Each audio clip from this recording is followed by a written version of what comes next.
My father, he interested me in patterns at the very beginning, and then later in things, like we would turn over stones and watch the ants carry the little white babies down deeper into the hole.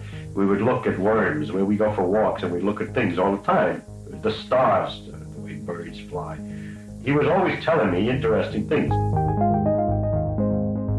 I mean, this story is a rumor, as far as I'm concerned, but the story is that before I was born, he told my mother that if it's a boy, he'll be a scientist. My father used to sit me on his lap, and the one book we did use all the time was the Encyclopedia Britannica. And he used to sit me on his lap when I was a kid and read out of the damn thing. There would be pictures of dinosaurs, and then he would read, you know, the long words of dinosaurs, so-and-so, attains a length of so-and-so many feet. And he would always stop, and he would say, you know what that means? It means if the dinosaur is standing on our front yard, in your bedroom window, you know, is on the second floor, you would see out through the window his head standing looking at you. He would translate everything, and I learned to translate everything. So it's the same disease. When I read something, I always translate it in the best I can into what does it really mean. I can remember my father talking. When you go into the museum, for example, there are great rocks which have long cuts, grooves in them from glacier.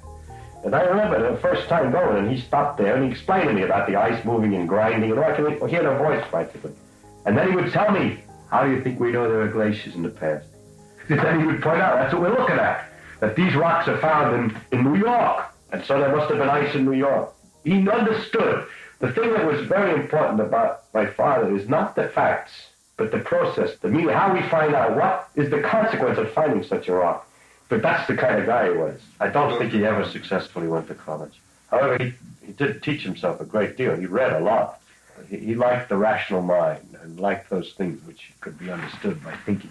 It's not hard to understand how I got interested in science. I got a laboratory in my room. We also played a trick on my mother there.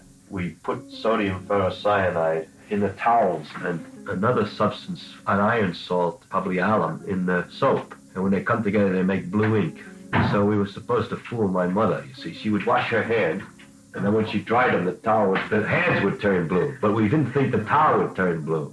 Anyway, she was horrified, the screams of my good linen towels and stuff. But she was always cooperative. She never was afraid of the experiments. The bridge partners would tell her, how can you let the child have a laboratory and blow up the house and all this kind of stuff? And she just said, it's worth it. I mean, it's worth the risk. I took later solid geometry and trigonometry. In solid geometry was the first time I had any mathematical difficulties. It was my only experience with how it must feel to the ordinary human being. And then I discovered what was wrong. The diagrams that they were being drawn on the blackboard were three-dimensional, and I was thinking of them as plain diagrams, and I couldn't understand what the hell was going on. There was a mistake in the orientation. When he would draw pictures, and I would see a parallelogram, and he'd call it a square, because it was tilted out of the plane, you know, and oh, God, this thing doesn't make any sense. What is he talking about? It was a terrifying experience. Butterflies in my stomach kind of feeling. But it was just a dumb mistake. But I suspect that this kind of a dumb mistake is quite common to people learning mathematics. That part of missing understanding is to mistake what it is you're supposed to know. It isn't a question of learning anything precisely, but of learning that there's something exciting over there. And I think that the same thing happens to my father. My father really never knew anything in detail, but would tell me what's interesting about the world and where, if you look, you'll find still more interest. And so that later I would say, well, this is going to be good. I know this has got something to do with this, which is hot stuff, you know. This kind of feeling of what was important. And that is the key. The key was somehow to know what was important and what was not important and what was exciting, because I can't learn everything.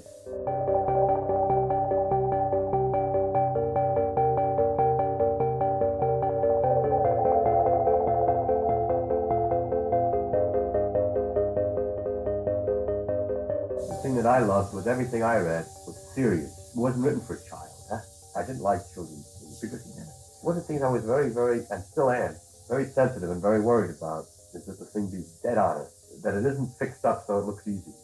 Details purposely left out or slightly erroneous explanations in order to get away with it. This was intolerable. I kind of try to imagine what would happen to me if I lived in today's era. I'm rather horrified. I think there are too many books, that the mind gets boggled. If I got interested, I would have so many things to look at, I would go crazy. It's too easy.